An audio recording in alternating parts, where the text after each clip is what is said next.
بسم اللہ الرحمن الرحیم۔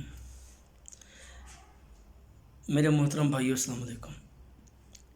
آج کا جو میرا موضوع ہے وہ ہے انسانیت۔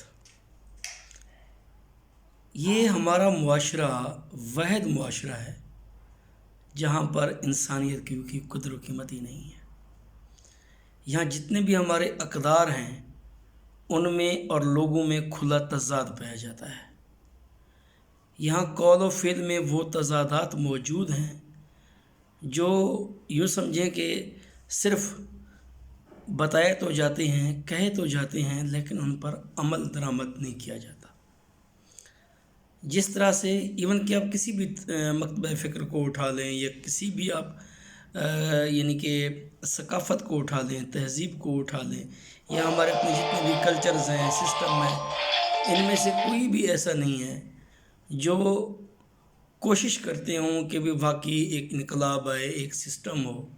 مثال کے طور پر آپ ایک چھوٹے سے چھوٹے طبقے کو اٹھا لیں، وہاں سے لے کر جو ہمارا اعلیٰ طبقہ ہے وہاں تک چلے جائیں، صرف وعدے، وعید، سبز باغ دکھائے جاتے ہیں، کبھی تبدیلی کے نام پر، کبھی قرض اتارو ملک سنوارو کے نام پر، اور کبھی یوں سمجھیں کہ مکان وغیرہ کے نام پر۔ اسی طرح سے ان کی پورا ایک سسٹم ہے، صرف اور صرف ذاتی مفادات کو ترجیح دی جاتی ہے۔ اور اسی طرح سے ان کی آپ کبھی بھی ایسا نہیں ہوا کہ کسی کے اندر مسلم امہ کا درد ہو، یا لوگوں کی اچھائی کا درد ہو، یا غریبوں کے لیے کچھ کرنے کا جذبہ پایا جاتا ہو۔ یہاں جو بھی آتا ہے بوریا بستر اپنا بھر کر گول ہو جاتا ہے۔ اور اسی طرح سے یہ وہ لوگ ہیں جو صرف ذاتی اغراض و مقاصد کے حصول کے لیے سرگرم رہتے ہیں، اور ان کا کسی کے ساتھ کوئی سروکار نہیں ہوتا، چاہے وہ امراء ہوں، چاہے وہ ہمارے بیوروکریٹ ہوں، چاہے وہ ہمارے پولیٹیشین ہوں، چاہے وہ یوں سمجھیں کہ کسی بھی کوئی بھی اینی ون پرسن آپ اٹھا لیں۔ تو یہاں سے اندازہ ہوتا ہے کہ بیسیکلی جب ہم دیگر ممالک کا یا صحابہ کرام کے دور کا یا تابعین کے دور کا یا پاک نبی کے دور کا اس دور سے موازنہ کرتے ہیں تو ساری چیزیں ہمیں ہر جگہ پہ اختلاف لگتا ہے۔ اس کا ریزن یہ ہے کہ وہ قول و فعل میں سچے تھے، پکے تھے، ان کے اندر کمٹمنٹ تھی کچھ کرنے کی، یہ سمجھے کہ وہ کوشش کرتے تھے، ان کے اندر صلاحیتیں بھی تھیں، اور جو وہ کمٹمنٹ کرتے تھے اسے کر گزرتے تھے۔ اس کے لیے چاہے ان کو نقصان ہوتا یا نفع ہوتا، اس سے اس کو کوئی غرض نہیں تھا۔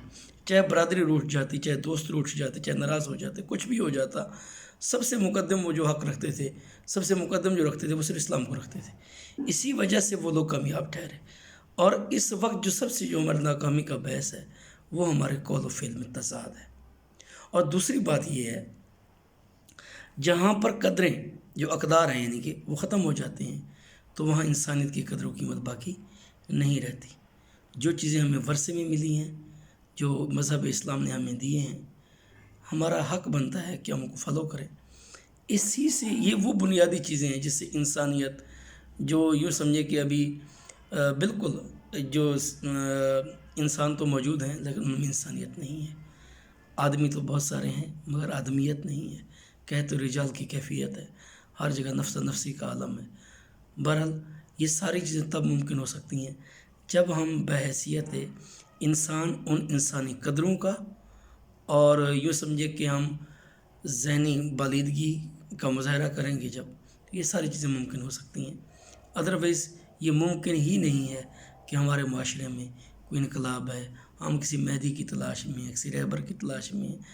کچھ بھی نہیں ہو سکتا جب تک، اس طرح اقبال نے کہا تھا کہ خود ہی کیا ہے راز درون حیات، خود ہی کیا ہے بیداری کائنات، ازل اس کے پیچھے ابد سامنے، نہاد اس کے پیچھے نہاد سامنے۔ یہ ساری چیزیں خود احتسابی سے ہوں گی۔ اگر ہم خود احتسابی کا عمل جاری رکھیں تو مجھے کبھی امکان ہے کہ ہمارے بہت سارے مسائل حل ہو سکتے ہیں۔